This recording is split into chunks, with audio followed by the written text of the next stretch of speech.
Our prophets are false. Open your eyes, my brothers. They will use the faith of our forefathers to bring ruin to us all. Greetings, fellow heretics. Today we will take a look at a special Sangheili division called the Silent Shadow. Let's begin. The Silent Shadow was a collective of Sangheili within the Special Operations branch of the Covenant Military.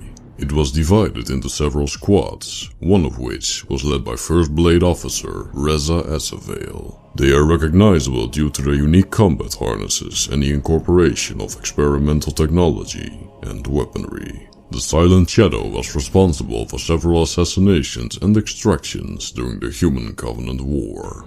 Because of their skill and reputation, the First Blades within the Silent Shadow were able to take charge of other squads to be used for special tasks and missions. One of these was the Jerohanai Stalker group called Bloodstars. Under the command of a First Blade, they were tasked with hunting down demon Spartans. Here's an interesting fact about the Bloodstars. Both Caster, the founder of the Keepers of the One Freedom, and Atriox, the founder of the Banished, were part of this group.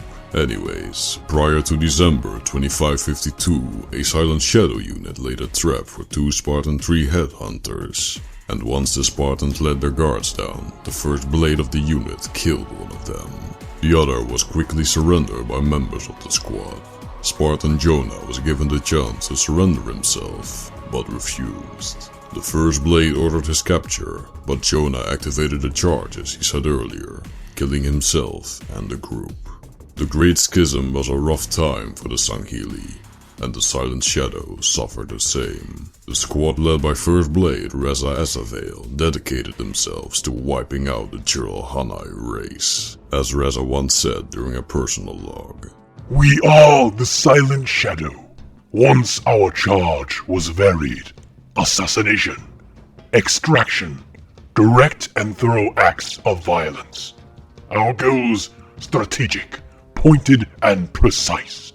Our ends religious, verging on godly. Those days are over, or at best, on hold. Now we have but one aim: the slaughter of beasts. And they served by these words. A Jerohanai pack on the fourth moon of Victor's Truth was wiped out. Runaway Jerohanai on the stolen corvette Adherent were slaughtered. A resource enclave on Thalia was butchered. A Jerohanai holdout station was raided, and the last crew members of Chieftain Tartarus fell to their blades. Resa's squad was unstoppable, and with every kill they avenged their fallen brothers. At some point, the Silent Shadow embarked on a mission to eliminate the Jerohanai aboard the corvette Elegy's Lament. Their infiltration was going well, and many Jerohanai were put to the sword. But once they arrived on the bridge, they found out who the ship belonged to: the War Master of the Banished, Atriox. Despite being cloaked, Atriox smelled their presence and ordered them to show themselves. Atriox then explained that he and the Banished are unlike other Jerohanai and offered them a place in the Banished. Free from the leash of their old faith and free to be the warriors they truly are. The members of the squad were tempted by this offer, but Resa refused, insisting that Atriox and the Banished must pay for their crimes. The squad tried to convince their First Blade that there was value in the Jerohanai's proposal, and that dwelling on old angers would only lead to their certain demise. But Resa Azavayl remained stubborn. His squad knew he wouldn't change his ways, and they buried their blades in his back.